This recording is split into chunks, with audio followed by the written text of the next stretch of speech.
Hi, and thanks for joining me live today for our Canadian Safaris webinar.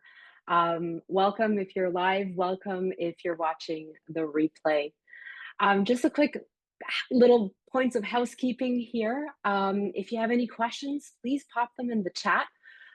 We'll answer them at the end. And stay tuned for a webinar exclusive promo that will be also elaborated on at the end of the webinar, and the promo code as well as the link is in the chat. There we go. So I'll start with a little bit about myself here.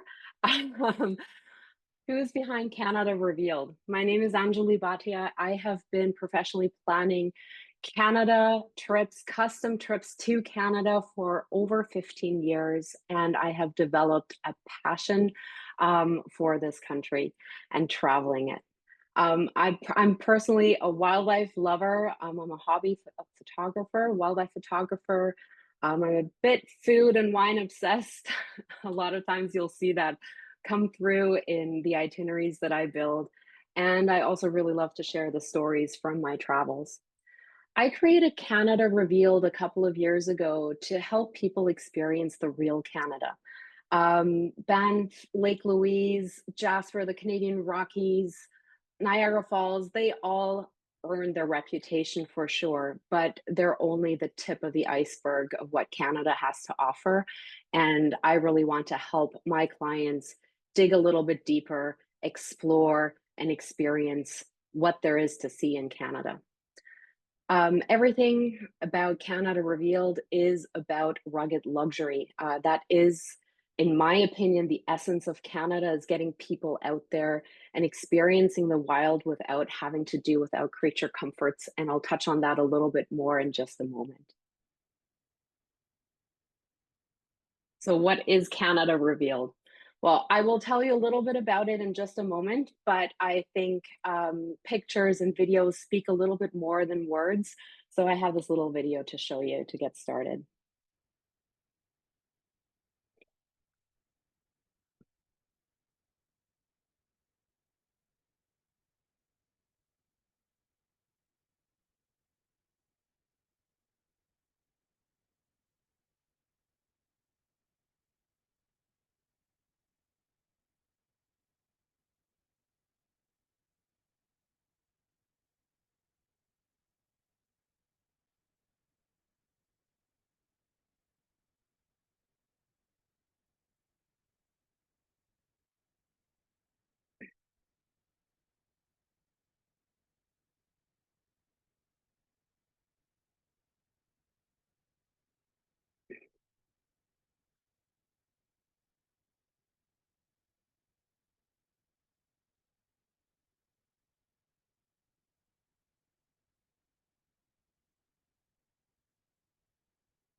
Wow.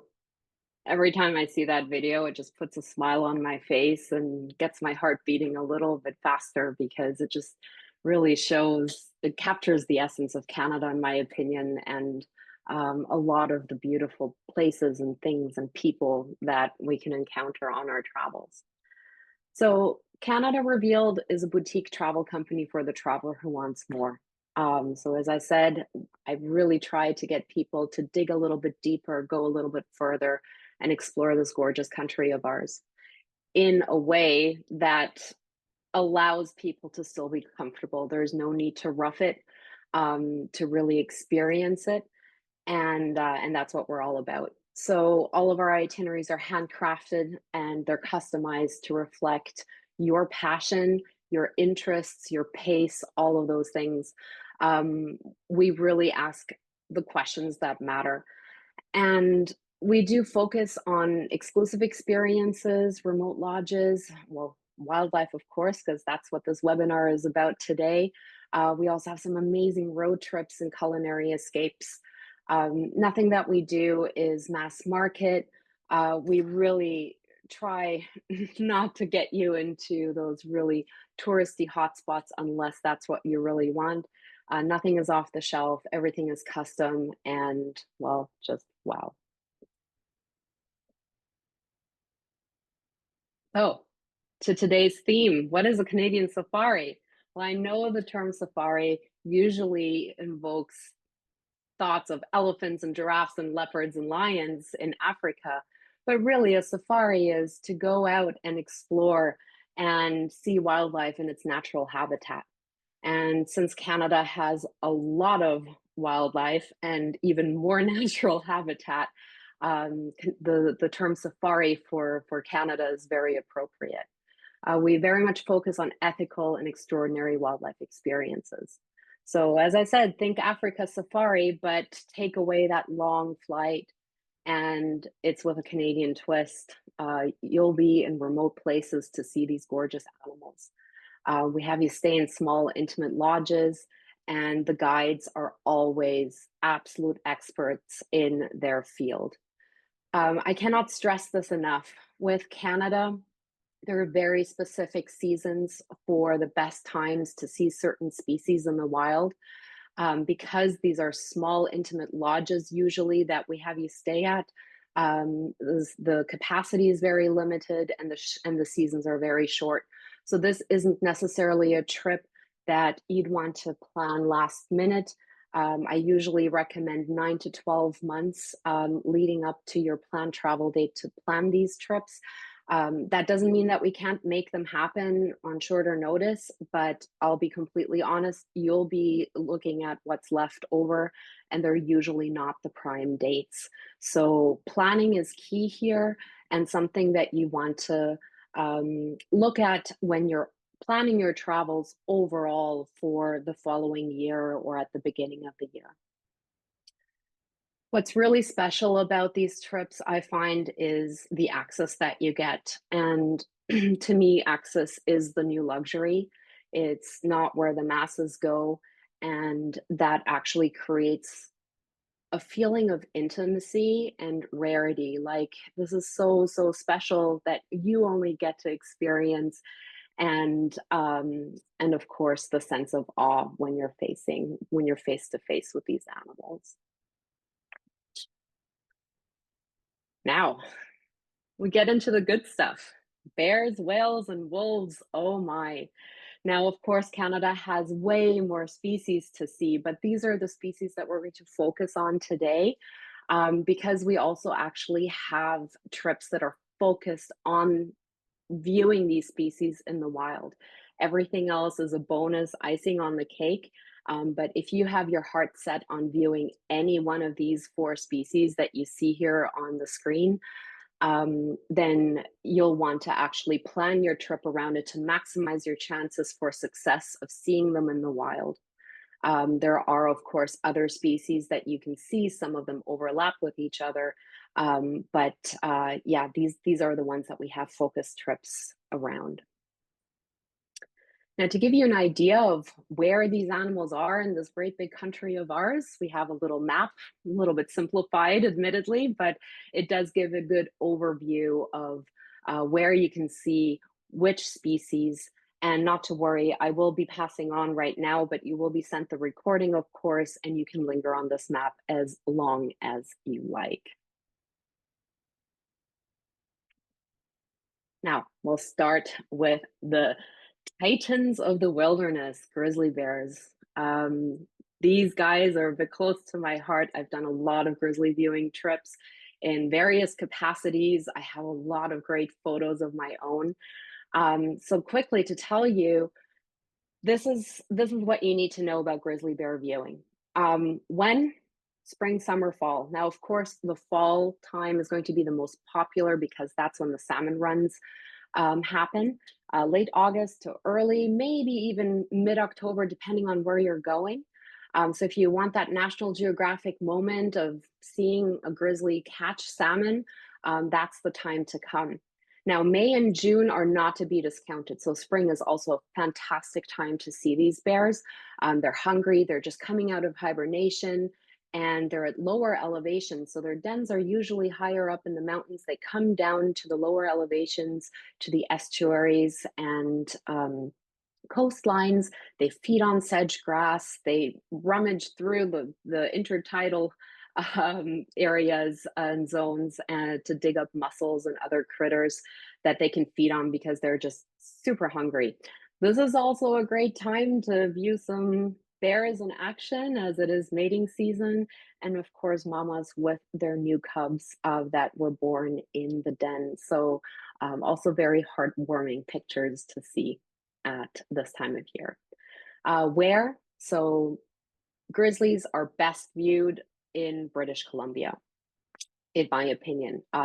Great Bear Rainforest is one of the largest protected areas in BC, and you've got a huge population of coastal grizzlies here.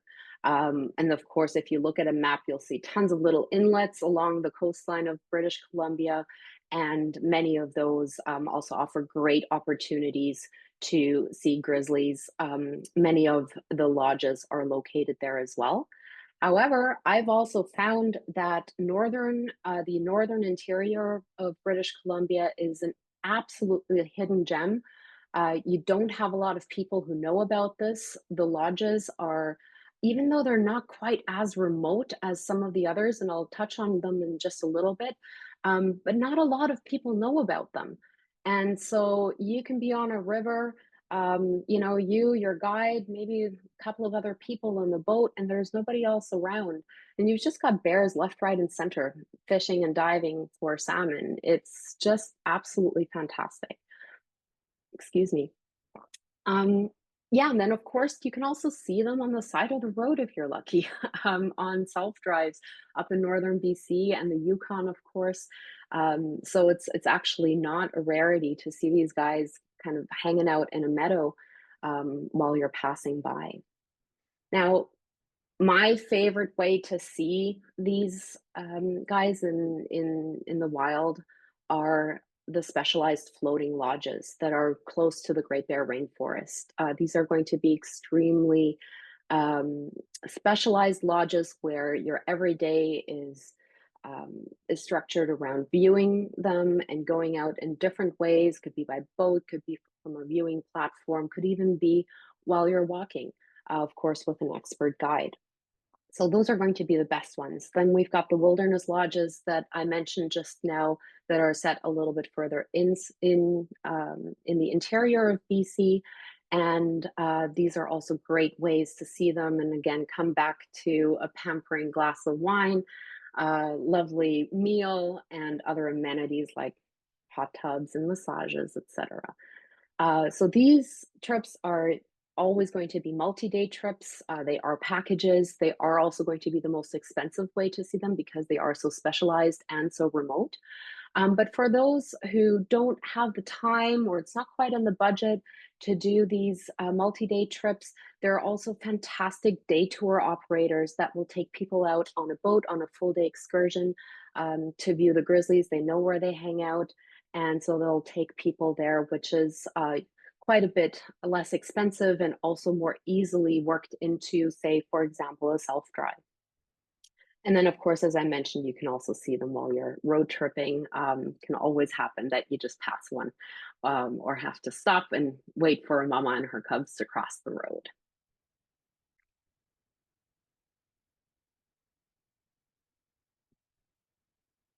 All right, we'll go to their larger cousins, the polar bears, which are definitely quite a bit larger and way further up north in the Arctic.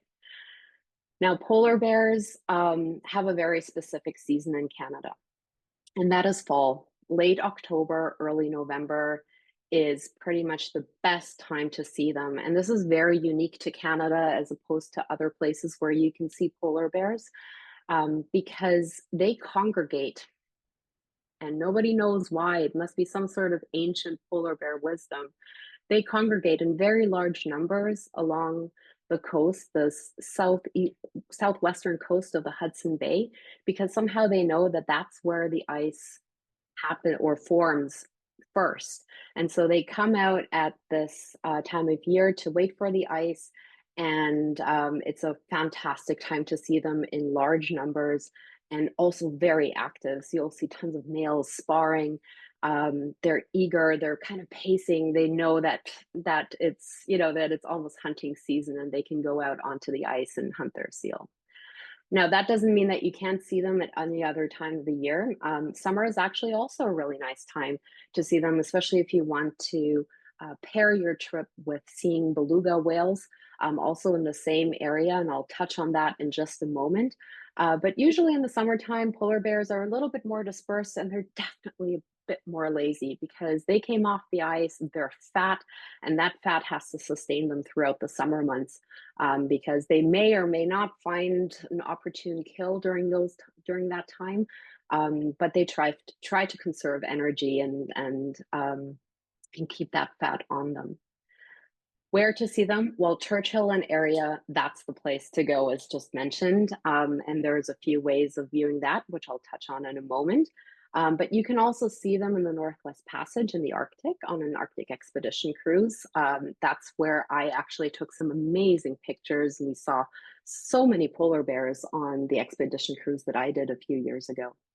And then also very, very remote region in northeastern Canada called the Torngat Mountains National Park. This is a very specialized trip, and but polar bears are regularly seen on that trip as well. Now, there's a few ways to see them, and I'm just going to let you take a look at that on the screen. Tundra Buggy Lodge, walking safaris from a remote luxury lodge, Arctic expeditions, and expedition cruises. I'm going to touch on each of those in just a moment here. So the Tundra Buggy is a specialized vehicle, and as you can see, it's designed so that polar bears can't crawl in, but you can comfortably view them. In the back of the vehicle, you'll see there is a viewing platform that people can access anytime to take pictures. But everybody gets a window seat, and it's just a great and safe way to view them. Now, the Tundra Buggy Lodge looks like the Tundra Buggy, but that's actually also an accommodation. With the Tundra Buggy, you basically take that vehicle out from the town of Churchill each day into the wildlife management area.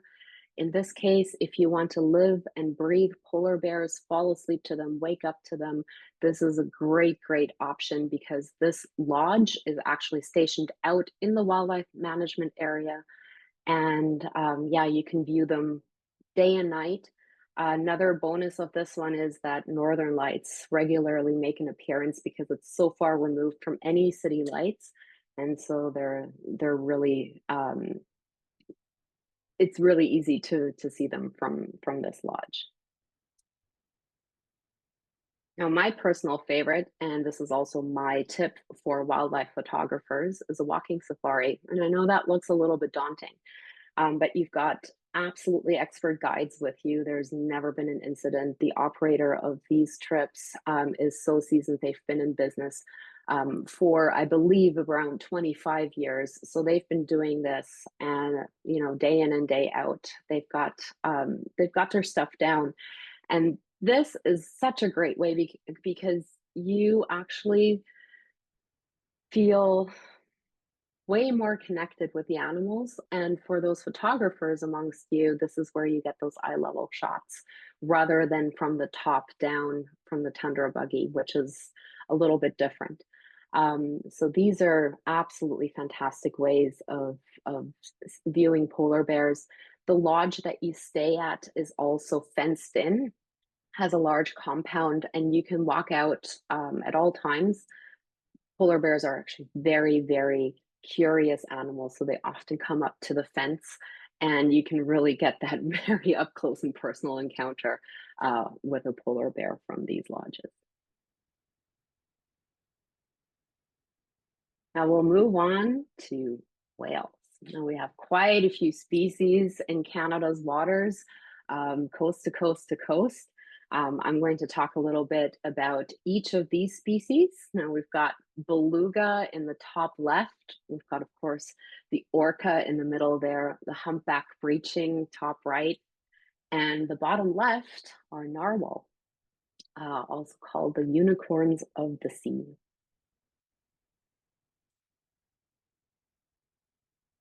Now, when to view whales? Well, I would say any time of year aside from winter. Spring, summer, and fall are absolutely all great for different species, for several species. So, humpbacks, for example, they will migrate up to our nutritious Pacific Northwest waters from Hawaii, from California, and Mexico, because this is where they feed during the summer months. Orcas are usually closer to coastal inlets during the summer. They tend to move out a little bit during the winter months. Belugas congregate in huge numbers in Hudson Bay. I mentioned this earlier. This is also a great way to combine belugas as well as polar bears. You can literally kayak with belugas in Hudson Bay. They congregate there to mate and to feed, and they're literally there in the thousands. It's fantastic. It's a fantastic sight to behold. And then, of course, the Northwest Passage is only accessible in summer, and that's where you're going to see belugas as well as narwhal if you're lucky.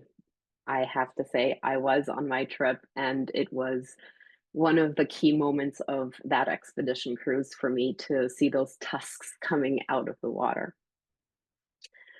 You can refer back to the map that I showed earlier, but the coast of British Columbia is absolutely fantastic for humpbacks and orcas.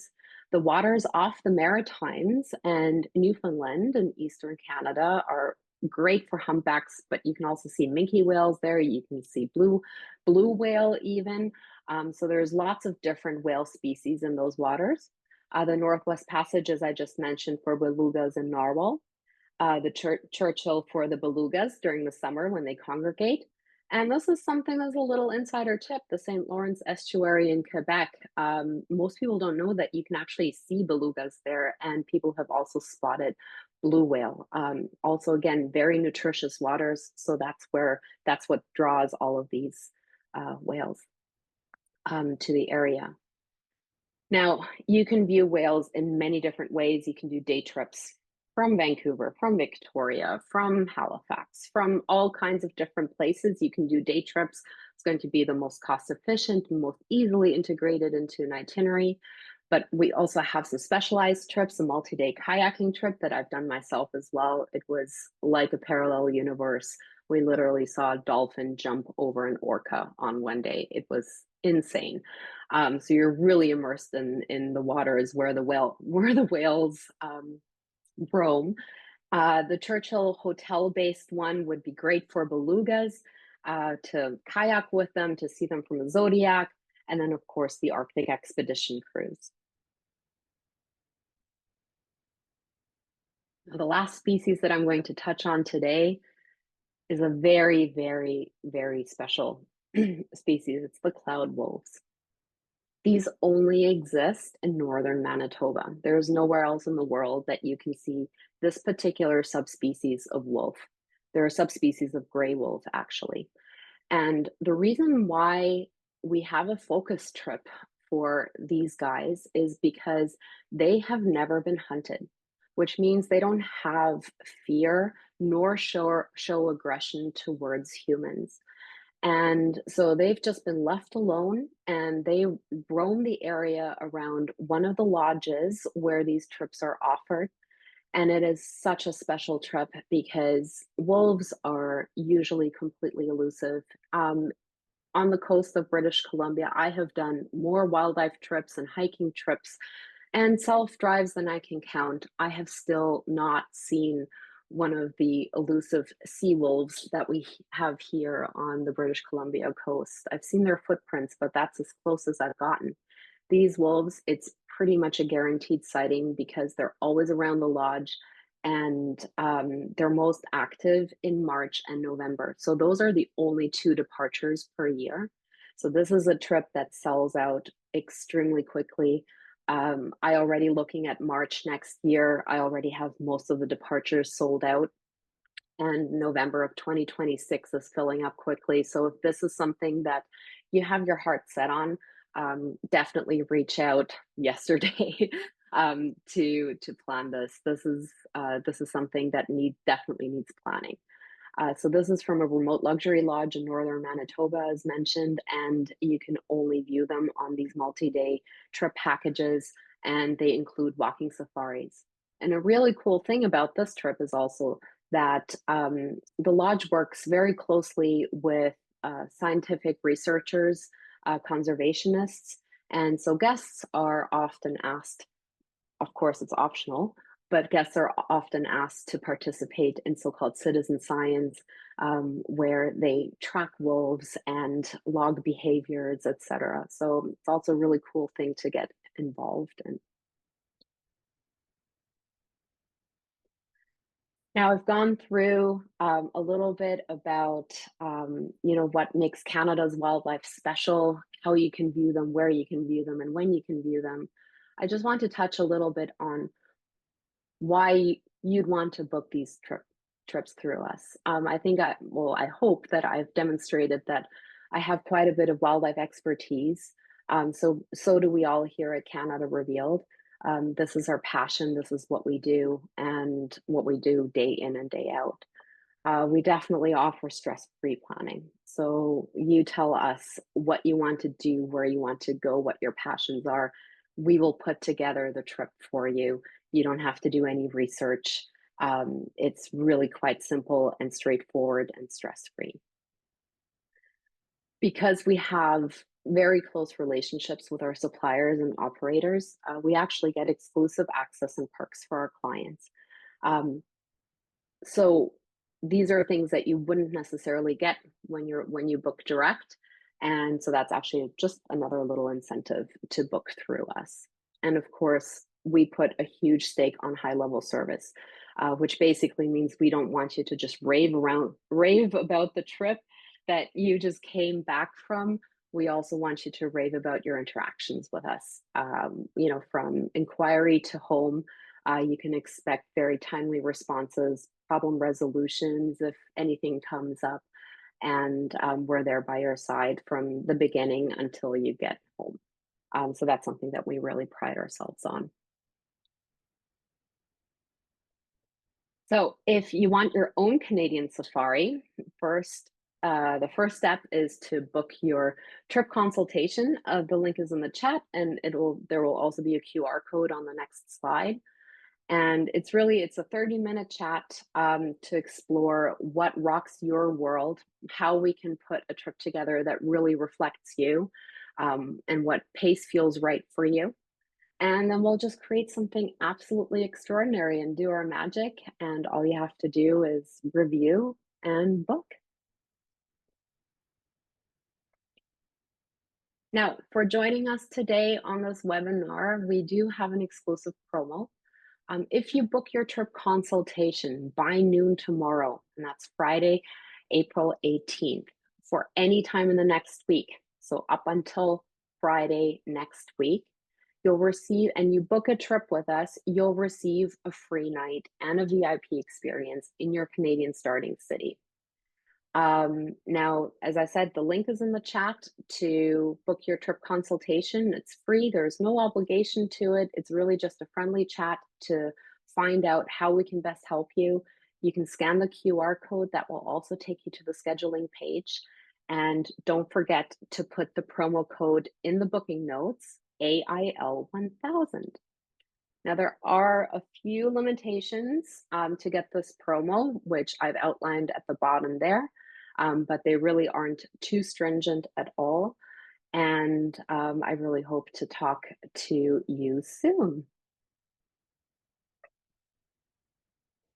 Now, does anybody have any questions at all for me? And I'll give you guys a moment to type it out.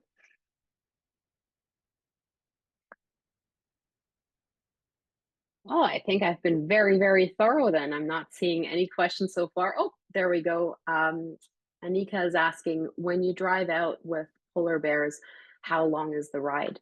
That's an awesome question. So when you stay in Churchill, that's when you actually have to take the tundra buggy out into the wildlife management area. It is about 1.5 hours each way. So that does take away a little bit from your viewing time each day. So that's why we recommend to stay either at the Tundra Buggy Lodge or at the remote luxury wilderness lodge if you want more time with the bears. The plus side of the Churchill based trip, though, is that you also have cultural components included there. So you learn about people of the North, you learn about Inuit, you learn about the history of Churchill. So, and there's also some fun dog sledding to be had. So that's something that is unique to the Churchill hotel based trip. But yes, you do have to ride out about an hour and a half there and back each day. I hope that answers the question.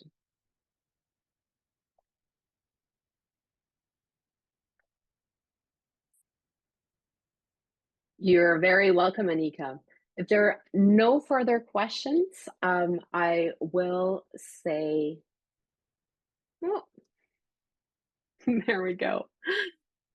I will say thank you so much for joining us today. For those of you who didn't make it live, you will receive the recording shortly later on today. We will also send out the recording to those of you who joined live so that you can refer back to it. And I hope everybody has a great day and hopefully see you next week for our next webinar. Thank you so much.